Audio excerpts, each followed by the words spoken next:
Muito bem, gente.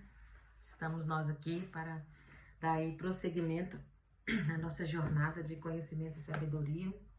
Hoje estaremos lendo, meditando, refletindo no capítulo 7 do livro de Provérbios. E hoje o nosso texto vai continuar falando sobre a sedução e a cilada do adultério. O cuidado que nós devemos ter e o prejuízo que isso nos causa, não é? Como isso atinge a vida, afeta, desgraça, né? Foi a palavra que eu usei ontem, desgraça a vida de uma pessoa que comete adultério. Principalmente aquela que comete adultério e não se arrepende, e não se afasta desse caminho. Diz assim, vamos dar início à nossa leitura. Não se esqueça, assista esse vídeo até o final, dê o seu like, compartilhe, se inscreva no nosso canal.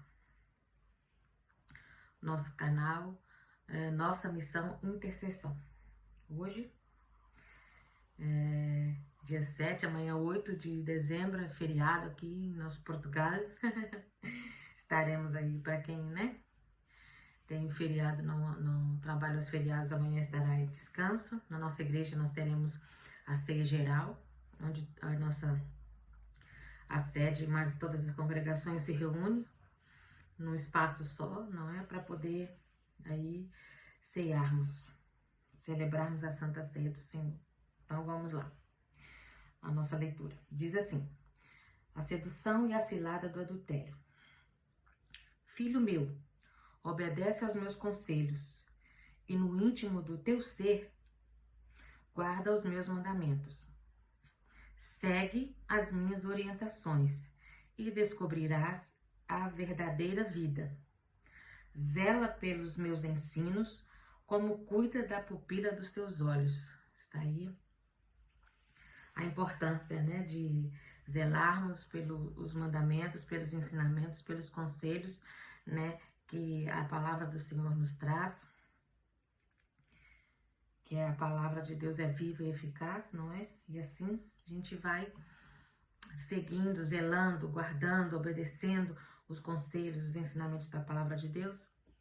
Ela nos traz vida e nós devemos, e ele daqui enfatiza, Cuida como a pupila dos teus olhos. Versículo 3. Amarra os meus mandamentos aos teus dedos, escreve-os na tábua do teu coração. Dize à sabedoria, tu és minha irmã, e ao entendimento, considera o teu parente um próximo. É interessante quando a gente lê esse versículo, Se a gente pensar o quanto está sendo aqui aconselhado, o quanto é preciso, é necessário que nós mesmos estejamos arraigados mesmo, ligados, nós andemos assim, como eu posso usar a expressão, como carne e unha, com o entendimento, com a sabedoria, olha, diz a sabedoria, tu és a minha irmã e o entendimento considera o teu parente próximo. Eles saberão te manter longe da mulher imoral e da pessoa leviana e bajuladora. Mais aí um benefício, Uma vantagem de procurar sabedoria, de andar com a sabedoria, de obedecer os conselhos, de guardar os mandamentos, os ensinamentos, os conselhos, da palavra de Deus. Nos livra da mulher imoral e da pessoa leviana e bajuladora. Da janela da minha casa, por minhas grades, olhando eu, vi entre os incautos, no meio de um grupo de jovens, um rapaz deveras sem juízo. Olha a narrativa. Ele ia e vinha pela rua próxima à esquina de certa mulher imoral. Depois, seguiu em direção à casa dela. Esse jovem aqui é um exemplo típico que nós não devemos seguir, não devemos observar. Esse jovem que está sendo citado aqui. Porque a sabedoria, está aqui dizendo que viu esse jovem que estava indo na rua, próximo à esquina da casa da mulher imoral. Depois, seguiu em direção à casa dela. Olha aí, versículo 9. Estava chegando o crepúsculo, o final do dia, ao cair da tarde. caíam as sombras do entardecer, rodeavam as trevas da noite. Eis que a mulher lhe sai ao encontro, com vestes de prostituta e cheia de astúcia na alma. Ela é sedutora e espalhafatosa. Seus pés não suportam ficar em casa. Uau! Gente, é bem assim.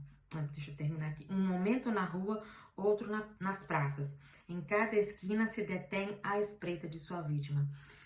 Embora aqui, eu volto a repetir, esteja citando aqui, falando sobre a mulher imoral, fica aí, né, a dica, né, o ensinamento, o conselho, que também tanto os homens precisam ter cuidado com essa mulher imoral, com essa mulher prostituta, com essa mulher adulta, também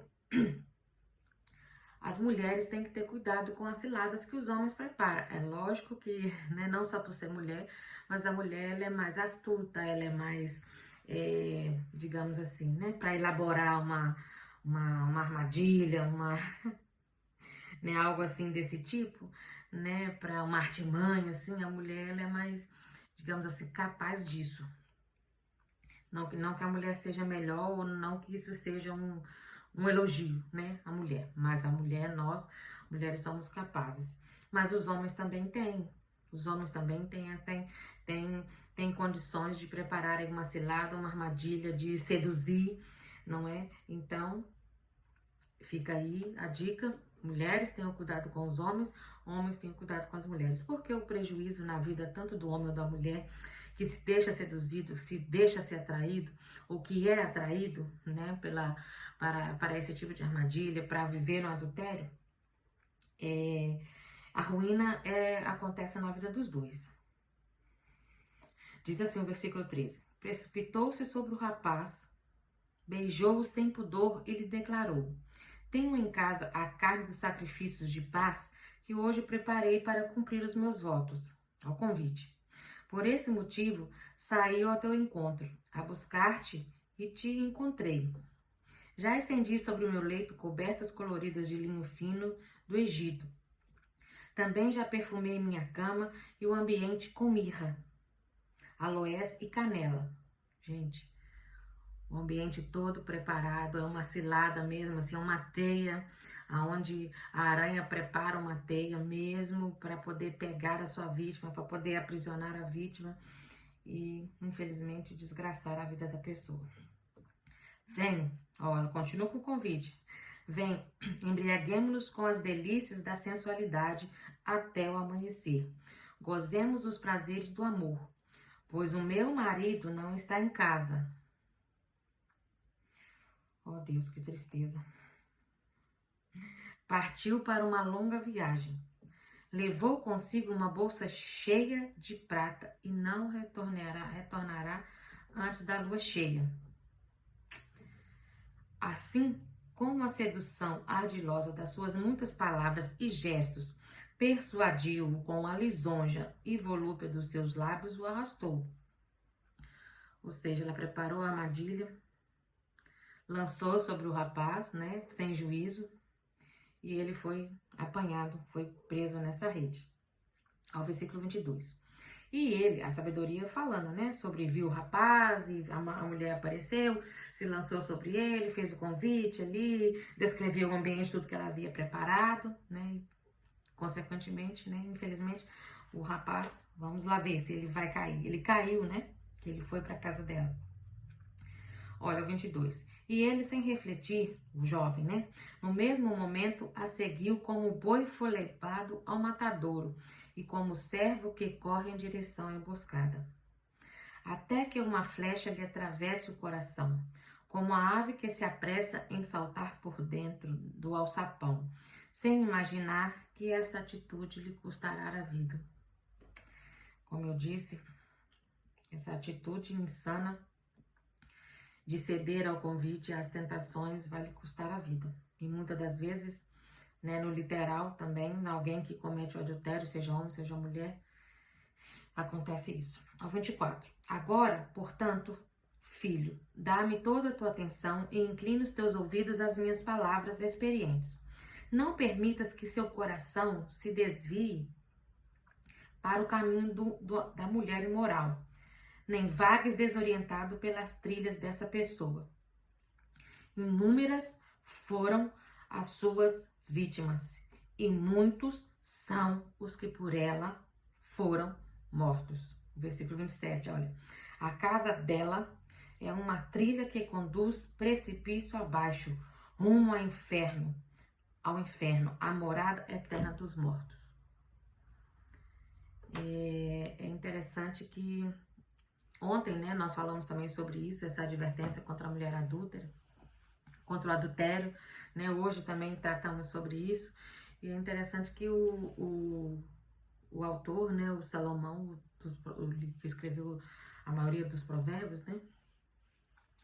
Ele relatando isso é impressionante. Alguém que vivenciou essa experiência, talvez não propriamente ao adultério, né, assim, chamado, visto como o adultério é hoje, mas uma vida de entrega aos prazeres carnais, podemos dizer assim, não é? Se deixando ser seduzido por mulheres, e ele, por escrever esses provérbios aqui, deixar esses ensinamentos, a gente vê que são palavras claras.